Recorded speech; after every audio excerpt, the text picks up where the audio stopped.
कल जो आपको बताया गया था उसके आंसर। क्वेश्चन नंबर 1 का आंसर है आपका x equal to K, y equal to K and z equal to also K. बगल में के बिलोंग। मैच किया या नहीं किया आपका? कुछ ऐसे भी हैं जिनका मैच नहीं किया। ठीक है। इसके बाद क्वेश्चन नंबर 2 का आंसर है आपका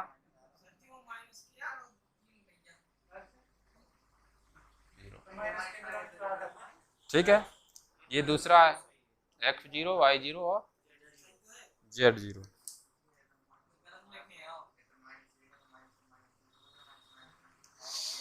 ये बात नहीं 7k y equal to 8k and z is equal to 13k और k बिलोंग बटे में 13 है तो कोई दिक्कत नहीं, 13 सब में गुणा कर दो सो वही आ जाएगा। आंसर का शकल सूरत अलग अलग आ सकती है क्योंकि अनंत आंसर है। जैसे बटे में 13 आ रहा, कहाँ आ रहा बटे में 13? यहाँ इस जेड में नहीं आ रहा तो जेड को के बोलोगे, इसमें जेड का भाग करोगे तो जेड के आएगा। यहाँ पर इन्होंने 13 के लेके किया है, इसमें 13 का भाग करोगे, इसमें 13 का भाग करोगे, इसमें करोगे के हो जाएगा ना। बात सही है जी। आपके आंसर थे जो आपको कल 3 क्वेश्चन दिए गए थे। अब इसमें से कुछ बने नहीं लोगों को। सो हम 5.3 और 5.4 इसकी चर्चा कर लिए हैं, है नहीं? और अब हम वापस चलेंगे 5.2 पर। 2 पर उल्टा सीधा चलो ना, सही से क्रम से। हाँ? तो देखो हम पढ़ रहे हैं सारणिकों के अनुप्रयोग। क्या पढ़ रहे हैं? अनुप्रयोग। कोई दिक्कत नहीं,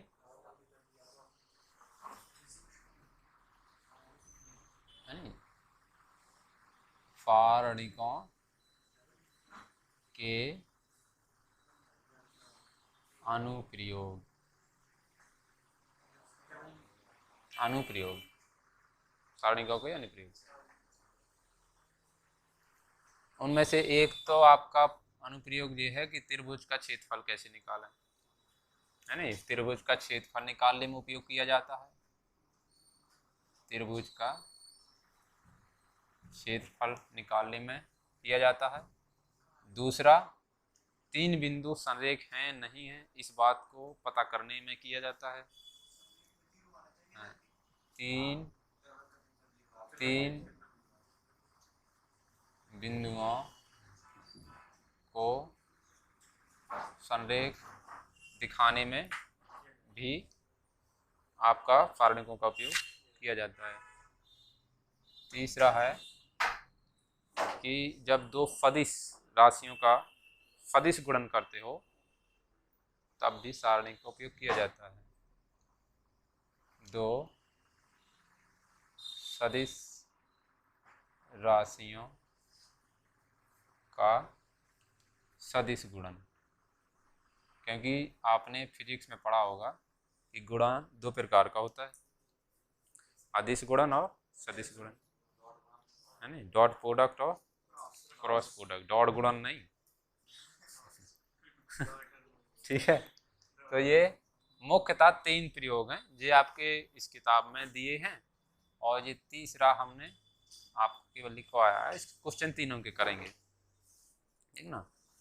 सो इसको पहले समझो क्या है। मान लेते हैं एक त्रिभुज है। त्रिभुज कैसी आकृति है? द्विविमीय कि त्रिविमीय?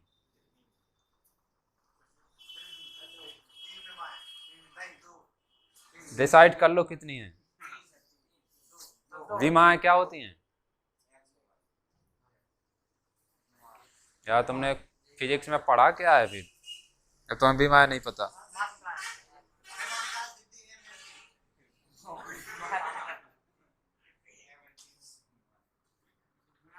ये पॉइंट है, ये जीरो विमा का एग्जाम्पल है, ना इसमें लंबाई है, ना चौड़ाई है, ना मोटाई है, ठीक है।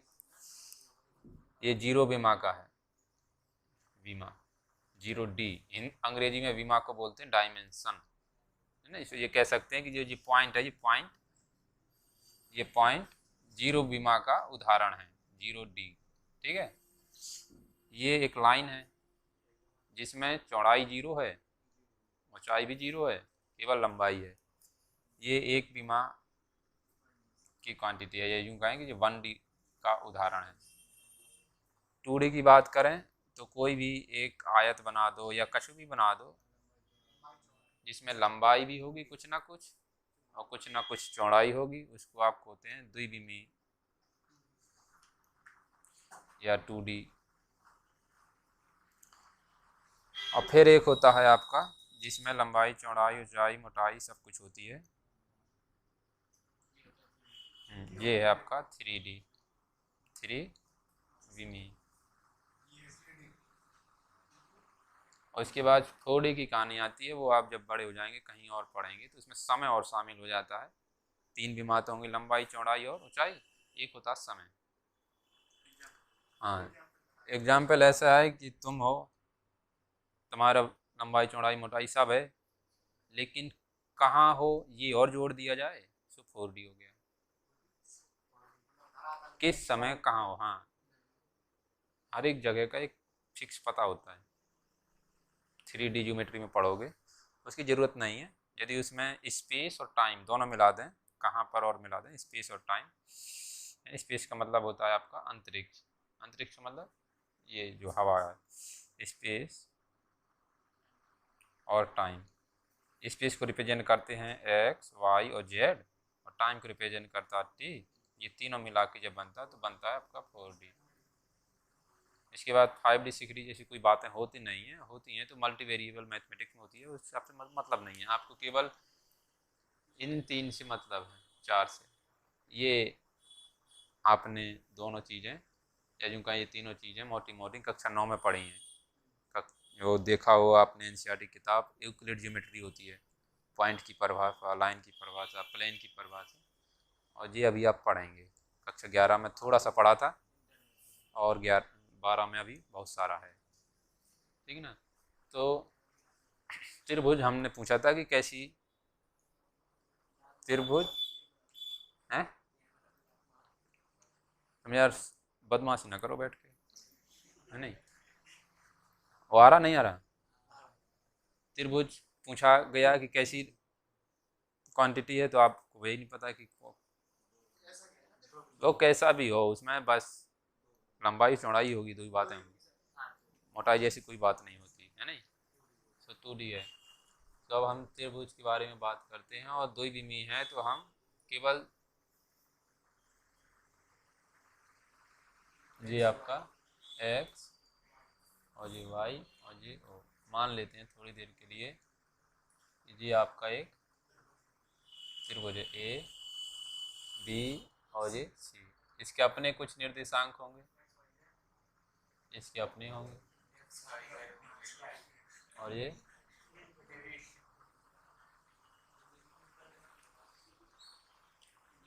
क्षेत्रफल की बात करते हैं। जब पूछा जाए आपको बोलना है, अननेसेसरी मत चर्चा करो, ठीक है। त्रिभुज ABC का क्षेत्रफल लिखा जाता है, नोटेशन कुछ ऐसे, area of triangle ABC। AR का मतलब होता है एरिया, ट्राइंगल ABC, त्रिभुज ABC।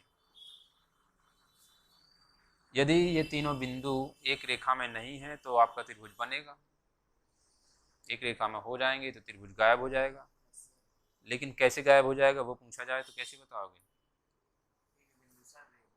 समरेख हो जाए तो त्रिभुज क्यों नहीं बनेगा,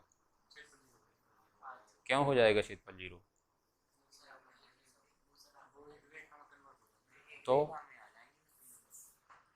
तो उससे क्या होगा।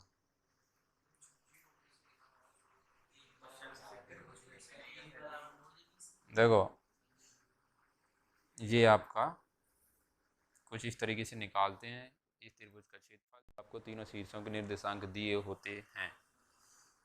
x1 y1 1 x2 y2 1 x3 y3 1। ये जो डंडी बने हैं ये आपको सारणिक कर रिप्रेजेंटेशन कर रहे हैं, और ये जो डंडी बनी है ये मॉड को रिप्रेजेंट करती है। फॉर्मूला कहाँ से आया कहाँ से नहीं आया वो अभी आगे तो बढ़ने दो।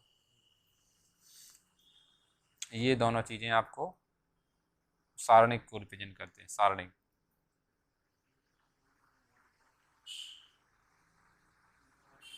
और ये जो है दोनों ये मॉड एब्सोल्यूट मान को मॉड्यूलस। ठीक है, आपने ये चीज़ें कक्षा 10 में भी पढ़ी हैं। कक्षा 10 में सीधा इसका फॉर्मूला पढ़ा था, क्या पढ़ा था? Mod 1/2 Costa x1 y2 minus y3 x2 y3 minus y1 और यहाँ पर x3 y1 माइनस y2। तो जब कुछ लोगों ने आगे सारणिक पढ़ा और देखा कि ये जो सारणिक है इसको जब ओपन करते हैं तो यही आता है। ओपन इसको कैसे करते हैं? किसी भी पंक्ति या किसी भी स्तंभ के अनुदेश खोल दो और देखोगे कितना आता है। करके देख लो, करके देखते हैं कितना आता है।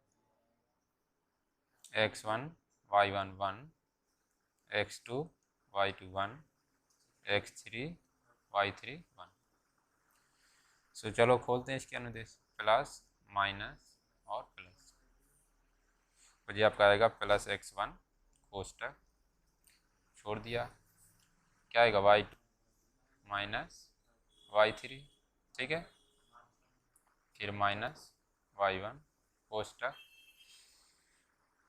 इसको छोड़ दी जाएगा, इसको छोड़ दी जाएगा, x2 माइनस x3 प्लस 1 फिर कोष्टक, इसको छोड़ दी जाए और इसको, तो कितना आएगा x2 y3 minus x3 y2। ठीक है, इसको हल करने पर कुछ इतना आ रहा, आपको लग रहा होगा कि ये ऐसा नहीं आ रहा। चलो फिर आगे बढ़ते हैं, अंदर गुणा कर लो सबका, x1 y2 minus x1 y3। ठीक है, इसका अंदर गुणा करो तो आएगा y1 x2 plus y1 x3 plus x2 y3 minus x3 y2। इसका भी गुणा करके देख लो कितना आ रहा, आपको मालूम चल जाएगा क्या। केवल इतनी चीज़ें गुणा करनी है, यहाँ से लेकर यहाँ तक, और ऊपर लिख देता हूँ मैं x1 y2 minus x1 y3 plus x2 y3 minus x2 y1 plus x3 y1 minus x3 y2।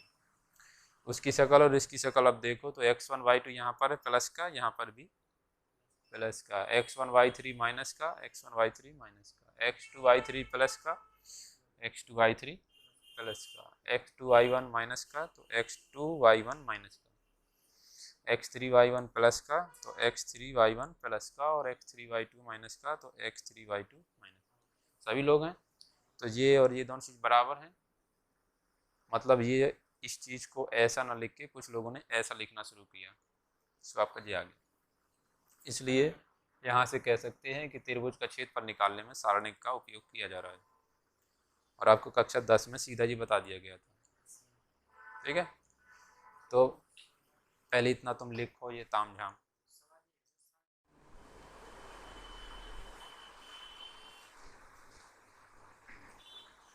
तो एक क्षेत्रफल और परिमाप केवल उन्हीं आकृतियों के लिए परिभाषित है जो बंद कहलाती हैं चारों ओर से। ऐसा खेत जो एक ओर से खुला हुआ है उसका कोई क्षेत्रफल नहीं है। ठीक है, ना ही उसका परिमाप है।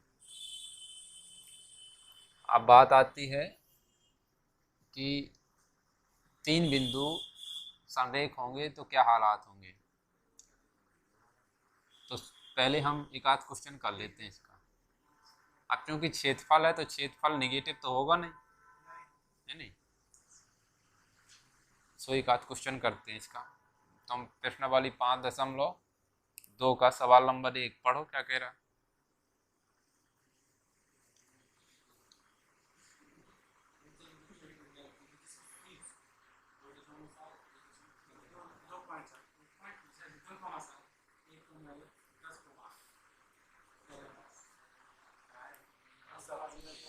उस त्रिभुज का क्षेत्रफल ज्ञात करो जिसके शीर्ष हैं पहला, दूसरा, तीसरा और चौथा। 4 सवाल हैं, है नहीं।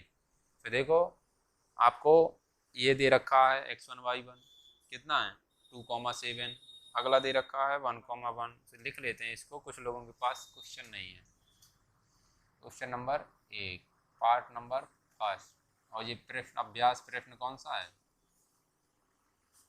अभ्यास प्रश्न 5.2 है यार, 3 क्यों बोल रहे हो हैं?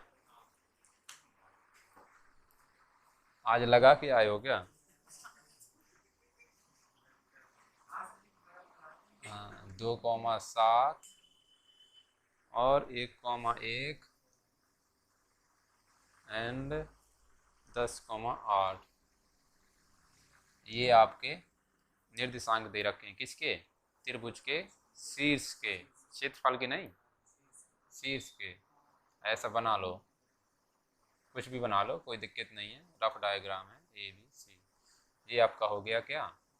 x1 y1, ये हो गया x2 y2 और ये हो गया x3 y3। x1 y1 आपका किसी का भी नाम दे सकते हो कि ये x1 y1। जरूरी नहीं है कि तुम्हें इसको ही x1 y1 बोलना, इसको ही बोल सकते, इसको ही बोल सकते, जिसको जो मन करे से बोल सकते हो, लेकिन सुविधा रहती है कि क्रम से लिख लो। तो ये आपका अब त्रिभुज का क्षेत्रफल का फॉर्मूला वो लिखा है, यहाँ लिखेंगे त्रिभुज का क्षेत्रफल ABC। तो देखो x1 y1 1 फॉर्मूला लिखना पड़ेगा पहले, x2 y2 1, फिर x3 y3।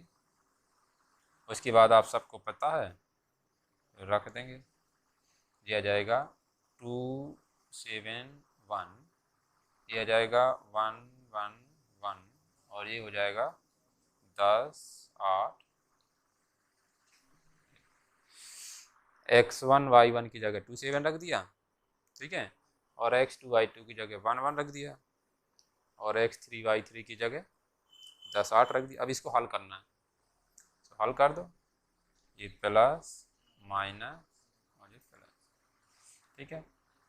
सो यहाँ पर ओपन करेंगे, ये मॉड लगा दिया जाएगा, ये 1/2 ये कोष्टक और ये प्लस के 2 ये कोष्टक, इसको छोड़ दिया जाएगा, इसको 1 - 8 1 - 8 माइनस के 7 फिर कोष्टक, ये छोड़ दिया जाएगा, ये छोड़ दिया जाएगा, 1 एकम 1 माइनस 10 प्लस 1 फिर कोष्टक और ये आ जाएगा 8 एकम 8 माइनस 10 8 माइनस 10। अब इसको हल करना है, जी सॉल्व करना, मॉड लगा है आगे वो लगा रहने दो, इसको सिंप्लीफाई करो। 1 - 8 - 7 गुणा 2 -14 है नहीं, ये माइनस के 9 और ये माइनस के 7 से गुणा होगा 9 का 63 और ये 8 - 10 - 2 गुणा 1 - 2। इसको सिंप्लीफाई कर लो यार, 47। अब देखो यहाँ पर जो अंदर आया है वो पहले से प्लस आ गया, तो हमें कोई टेंशन की बात ही नहीं है, सीधा मॉड को हटा देंगे, क्या लिख देंगे +1/2 47 या फिर 47/2। 2 का भाग कर दो, 2 दूनी 4 2 3 6 और यहाँ पर क्या लिख दोगे यूनिट स्क्वायर या फिर इकाई का या फिर वर्ग, क्योंकि क्षेत्रफल है ना, सो अंत में लिख दोगे त्रिभुज का क्षेत्रफल इक्वल टू 23 1/2 वर्ग।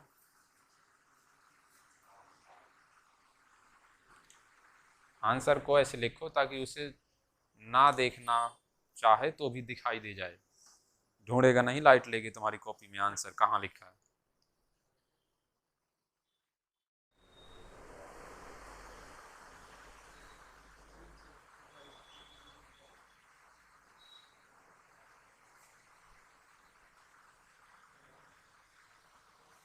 बहुत छोटी क्लास से आप पढ़ते चले आए हैं कि ये त्रिभुज है ABC, इसका क्षेत्रफल होता है 1/2 इंटू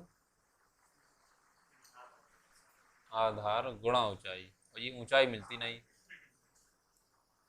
ऊंचाई लिखना गलत है, यहाँ लिखना चाहिए इसकी जगह पर संगत ऊंचाई। क्यों? उसका कारण ये है कि यदि आप इसको आधार कहते हैं तो आपकी ऊंचाई इस वाले शीर्ष पे डाले गए लंब की लंबाई होती है, इसका नाम रख देते हैं D। यदि AB आधार है आपका तो ऊंचाई CD कहलाती है। और यदि किसी का मन कर रहा है कि वो BC को आधार बोलना चाहता है तो फिर यहाँ पे लंब डालेंगे, यहाँ पे लंब डालेंगे तो ये जो नाम है AE ऊंचाई कहलाएगी। तीसरा व्यक्ति है, उसका मन कर रहा है कि इसको आधार कहना है तो फिर यहाँ पे लंब डालेंगे, तब आपका कुछ ये जो है, अब यहाँ पर लिखते हैं आधार और संगत ऊंचाई। यदि आधार आपका AB भी हो सकता है, BC भी हो सकता है और CA भी हो सकता है। यदि आधार AB है तब ऊंचाई, AB आधार है तब ऊंचाई CD कहलाएगी। यदि BC आधार है तब आपकी ऊंचाई AE कहलाएगी। और यदि CA को आधार कह रहे हो तो आपकी ऊंचाई BA। इससे तो परिचित होगा तुम्हारा, है नहीं? त्रिभुज का क्षेत्रफल, त्रिभुज ABC का क्षेत्रफल फॉर्मूला होता है ये। तो इसके हिसाब से आधार ये है, ऊंचाई ये है, तो क्षेत्रफल क्या हो जाएगा 1/2 AB इंटू CD। आधार ये है, ऊंचाई ये है, तो क्षेत्रफल क्या हो जाएगा BC इंटू AE। और यहाँ पर 1/2 गुणा CA गुणा BA। त्रिभुज तो एक ही है, कोई इसको आधार इसको ऊंचाई करके क्षेत्रफल निकालेगा, दूसरा लेखपाल आया उसने इसको आधार इसको ऊंचाई करके बोला, तो क्षेत्रफल बदल जाएगा क्या? रहेगा उतना ही। अब डिपेंड करता है इसकी कैलकुलेशन कैसी है, सही करेगा तो आएगा सही, है नहीं? तो कि इसको आधार इसको ऊंचाई लेकर करेगा तो ये क्षेत्रफल जो आ रहा है ये तो है तो किसका क्षेत्रफल? त्रिभुज का ही। तो वो त्रिभुज तो इकलौता वही है ना, वो थोड़ी बदल रहा है। तो ये तीनों क्षेत्रफल कैसे होंगे? बराबर होने चाहिए। सो यहाँ से आप कहेंगे कि 1/2 गुणा AB गुणा CD बराबर होता है 1/2 गुणा BC AE CA गुणा BA। ठीक है, तब आप पाते हैं कि 1/2 से 1/2 कैंसिल हो गया, तो यहाँ से कुछ पाते हैं कि AB into CD, BC into AE और CA इंटू BA। इसको कुछ इस तरीके से लिख लेते हैं कि आधार गुणा संगत ऊंचाई। ये आधार इसकी संगत ऊंचाई है, ये आधार तो इसकी संगत ऊंचाई है। किसी भी त्रिभुज के लिए ये जो चीज होती है आधार गुणा संगत ऊंचाई, वो फिक्स होती है, उसको हम अचर कह सकते हैं। और वो अचर कितना होता है बता सकते हो? यदि मैं यहाँ पर त्रिभुज का क्षेत्रफल डेल्टा लिख देता और 2 का सब में गुणा कर देता तो वो कितना आता अचर? 2 डेल्टा ना। अब इसका उपयोग कई जगह बहुत अच्छे से किया जाता है। जैसे इस त्रिभुज में आपको किसी ने AB दे दिया, CD दे दिया, BC दे दिया और AE पूछा है, तो क्या करोगे? इसी त्रिभुज का क्षेत्रफल 2 तरीके से निकालोगे, बराबर कर दोगे। इसको आधार इसको ऊंचाई लेके करोगे क्षेत्रफल आएगा, फिर उसको आधार और इसको ऊंचाई लेके करो फिर क्षेत्रफल आएगा, दोनों को बराबर करोगे। क्यों? त्रिभुज तो वही है। तो अपने आप आपका ए ई आ जाएगा। मान लीजिए आपको बी एफ दे दिया, ए सी पूछा है, तो फिर क्षेत्रफल निकालेंगे, फिर बराबर करेंगे। तो ये वही तो लिखा, इसी ये इसके बराबर है, वो इसके बराबर है, तो ये तीनों आपस में बराबर है, तो किसी के तो बराबर होंगे। वो किसी को अचर नाम दिया है, वो अचर 2 डेल्टा यही तो है, इसको बराबर डेल्टा लिखा ना, इसका त्रिभुज का क्षेत्रफल ही तो है। 2 का गुणा करो सभी में, तो 2 उधर आ जाएगा, वही तो है। तो ये एक ऐसा स्टेटमेंट है जो हमेशा वैलिड रहता है। अब ये क्यों बताया गया इसके लिए? अब यहाँ से आप ये सोच सकते हैं कि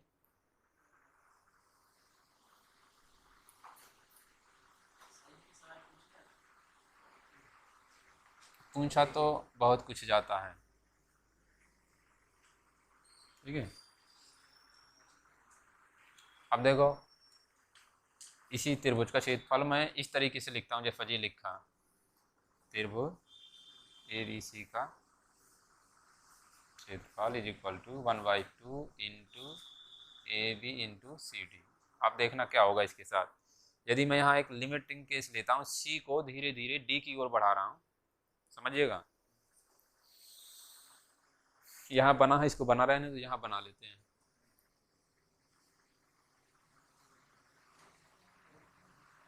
ये है ए, ये है बी, और यहाँ विसंगत ऊंचाई की बात करेंगे तो क्या आएगा, ये है डी, ये है सी, ठीक है। इस वाले त्रिभुज के लिए आपका क्षेत्रफल इतना होगा, ये आधार है, ये ऊंचाई है। अब देखो थोड़ी देर के लिए सी इधर है, यदि सी इधर आ जाए तो क्षेत्रफल क्या हो जाएगा, थोड़ा सा कम हो जाएगा। क्यों हो जाएगा? क्योंकि ऊंचाई कम हो गई। और कितना कम हो जाएगा, यदि इस लाइन को इससे जोड़ दूं और इस लाइन को इससे जोड़ दूं मैं,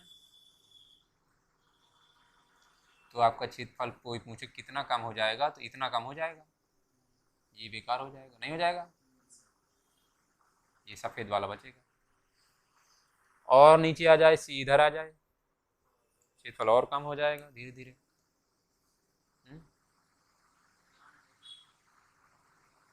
और यदि ये सी घूमते फिरते आपका डी के खोपड़ी पर आ जाए, तो फिर सी डी कितना हो जाएगा,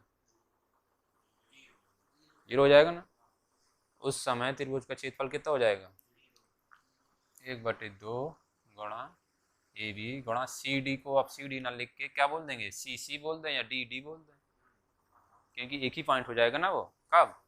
जब ये सी धीरे धीरे घूमते फिरते कहाँ पर आ जाए, यहाँ पर, वही सी है वही डी है, तो इसको या तो सी सी बोल दो या फिर सी डी बोल दो। और सी सी का मतलब ज्योमेट्री में, मतलब ज्यामिति में लंबाई से कितना होता है, 0, उसी बिंदु की उसी से दूरी 0, और ये कंप्लीटली 0। और जब ऐसी कहानी होगी तो ये बनेगा कैसा, ऐसा जैसा बना है, कुछ ऐसा दिखेगा आपको, ये ए, ये बी, और यहाँ पर एक ही रेखा में आ गए। और इसको आप कहते हैं कि ए बी एंड सी एक ही रेखा में है। इसी को और अच्छी भाषा में आप बोलते हैं कि ए बी एंड सी संरेख हैं। संरेख हैं इसीलिए आप ये कह सकते हैं कि ए सी प्लस सी बी होता है कितना, ए बी। संरेख नहीं थे तब सी ऊपर था कहीं, तो ये ए सी और ये सी बी मिल के ए बी से बड़ी होती थी, क्योंकि त्रिभुज तभी बनता है जब दो भुजाओं का योग तीसरी से बड़ा हो। और जब जब बराबर हो जाएगा या छोटा हो जाएगा तब तब त्रिभुज नहीं बनेगा। बराबर हो जाएगा तो संरेख हो जाएगा, बड़ा होगा तो त्रिभुज बनेगा, छोटा हो जाएगा त्रिभुज नहीं बनेगा, ठीक है। तो यहाँ से आपने जो बेसिक फार्मूला होता है त्रिभुज के क्षेत्रफल का 1/2 आधार गुणा संगत ऊंचाई, वहाँ से देखा है कि यदि संगत ऊंचाई धीरे धीरे कम होती जाए तो क्षेत्रफल कम होता जाता है। और यदि वो संगत ऊंचाई यहाँ पर 0 हो जाएगी, सी पर सी और डी एक ही हो जाएंगे तो 0 हो जाएगी, तो क्षेत्रफल 0 हो जाएगा। जैसे सी फिर आगे बढ़ेगा फिर क्षेत्रफल का उत्पत्ति हो जाएगी और क्षेत्रफल धीरे धीरे बढ़ने लगेगा। तो फिर ए और बी और सी संरेख नहीं कहलाएंगे और आपको एक रेखा में दिखाई नहीं देंगे। तो संरेख होना है तो त्रिभुज का क्षेत्रफल कितना होना है? 0। और इसी को सारणिक की भाषा में आप कहते हैं कि यदि 3 बिंदु संरेख हैं तब आप सारणिक की मदद से उसका क्षेत्रफल लिखते हैं 1/2 सारणिक x1 y1 1 x2 y2 1। ठीक है। और वो कितना होता है संरेख के केस में? कौन होता है 0? त्रिभुज का क्षेत्रफल। तो इसको यदि हम 0 कर दें, देखो जी ये त्रिभुज का क्षेत्रफल, एरिया ऑफ ट्राइंगल ABC। क्योंकि ये संरेख हो गए, संरेख हो गए का मतलब ये कितना हो गया? 0 हो गया। कैसे पता 0 हो गया? उस फॉर्मूले से। फॉर्मूला चाहे कोई लगाओ, फॉर्मूला कौन है? 1 2 आओ त्रिभुज का क्षेत्रफल निकाल लेंगे। हीरोन फॉर्मूला भी होता है, आपने हाई स्कूल में जो पढ़ा था वो भी होता है, ये तो कक्षा 3 में पढ़ा था वो भी होता है, और अभी जो ये पढ़ा ये भी होता है। फॉर्मूला चाहे जो लगाओ, रास्ते चाहे जो बनाओ, आंसर तो एक ही आएगा। तो ये आपका 0 आएगा और यहाँ से आप लिखेंगे x1 y1 1 x2 y2 1 x3 y3 1। ठीक है। अब ये मॉड है, मॉड के अंदर यदि कुछ है पॉजिटिव है तो प्लस साइन आता है, माइनस है तो माइनस साइन आता है, 0 है तो 0 आएगा। आपको मालूम है ना कि मॉड एक्स माने क्या होता है? यदि मॉड एक्स आपका 0 है तो इसका क्या मतलब है? एक्स जरूर 0 होगा। यदि ये पूरी क्वांटिटी आपकी एक्स है और उसका मॉड आपका कितना रहा? 0, तो ये कितना होगा? 0। तो यहाँ से आप क्या लिखेंगे? 1/2 x1 y1 1 x2 y2 1 और x3 y3 1। कितना आएगा जी? और ये तो अचार है, अचार का भाग कर दो इसमें से, कितना आ जाएगा जी? x1 y1 1 x2 y2 1 और यहाँ पर x3 y3 1। तो ये बात आपको ध्यान रखनी है कि यदि 3 बिंदु x1 y1 x2 y2 और x3 y3 संरेख हैं तो ये शर्त हमेशा लागू होगी। इसी को दूसरी भाषा में लोग ऐसे बोल देते हैं कि त्रिभुज का क्षेत्रफल 0 होगा। वो 0 क्यों होगा वो मैंने आपको बताया। ठीक है। तो इसको आप लिख लो पहले, फिर क्वेश्चन कर। हाँ पूरा।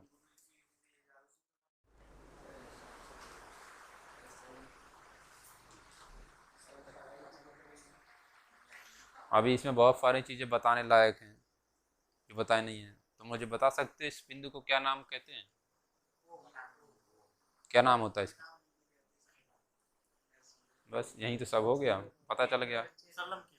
लंब केंद्र बोलते हो, क्योंकि तीनों लंब जहाँ से गुजरते हैं उसको लंब केंद्र कहते हैं। जहाँ पे तीनों माध्यिकाएं गुजरती हैं उसको केंद्रक कहते हैं। जहाँ पे तीनों अर्धकोण के शीर्ष विभाजक गुजरते हैं उसको अंतः केंद्र कहते हैं। ऐसे कई केंद्र होता है त्रिभुज में।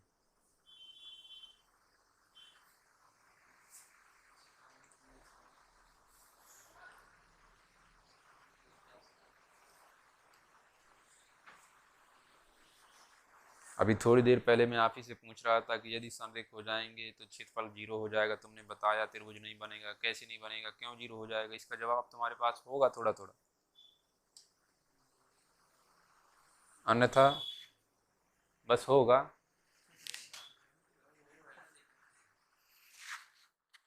-2, 0, 0, 4 और 0, k। ये दिखाना है कि त्रिभुज का क्षेत्रफल दे रखा है, k का मान डालना है।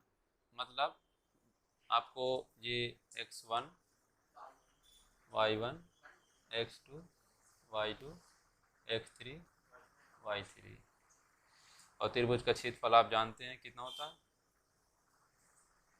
x1 y1 1 x2 y2 1। Mod नहीं लगाओगे k का एक मान आएगा, मॉड लगाओगे तो k के 2 मान आएंगे। ठीक है। तो मॉड लगाना बहुत जरूरी है। ये त्रिभुज का क्षेत्रफल आपको दे रखा है, सवाल में ही दे पढ़ोगे कितना दिया? इक्कीस। इसकी जगह क्या लिख देंगे?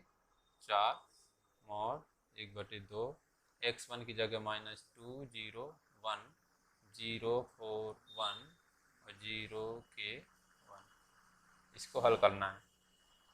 तो ये मॉड हटाओगे तो यहाँ पर कितना आएगा, प्लस माइनस 4, ठीक है, plus minus 4 equal to 1/2 minus 2 0 1 0 4 1 0 के, सही लिखा है गलत?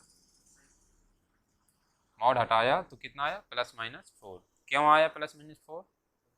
क्योंकि अंदर की बात पता ही नहीं है प्लस है कि माइनस है, वो के पर निर्भर करेगा, इसलिए हमने दोनों सिचुएशन ले ली। या तो ये प्लस आ रहा होगा अंदर तो प्लस से खुल जाएगा मॉड, माइनस आ रहा होगा अंदर तो माइनस से खुल जाएगा मॉड, तो प्लस भी आ गया माइनस भी आ गया, कैंची गुणा कर लिया, फिर ये प्लस माइनस 8 हो गया।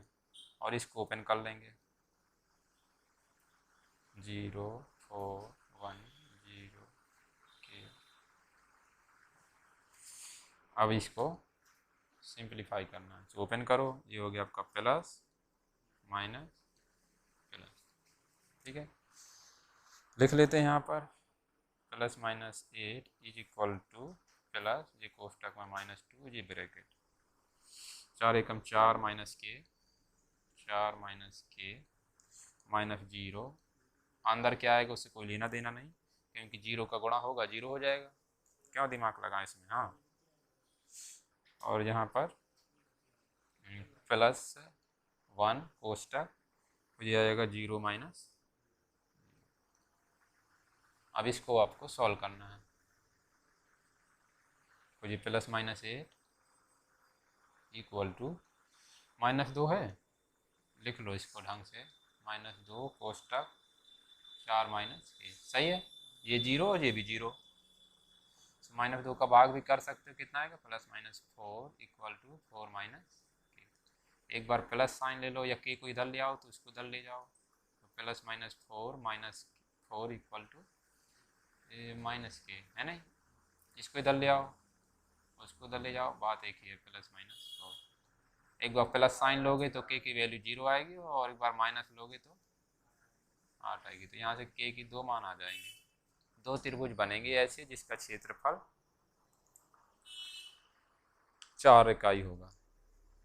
वो कौन कौन से होंगे, एक होगा -2, 0 0, 4 और 0, 0, दूसरा होगा -2, 0 0, 4 और 0, 8। ये 2 त्रिभुज होंगे जिनका क्षेत्रफल 4 वर्ग इकाई होगा। यदि ये मॉड नहीं लगाओगे तो तुम्हारा कोई एक आंसर गायब हो जाएगा, तो आधे नंबर बचेंगे, ठीक है। इसको लिखिए ढंग से, ऐसे ही आपको दूसरा करना, तीसरा, चौथा, पांचवा, छठवां आपको ट्राई कर लेना है।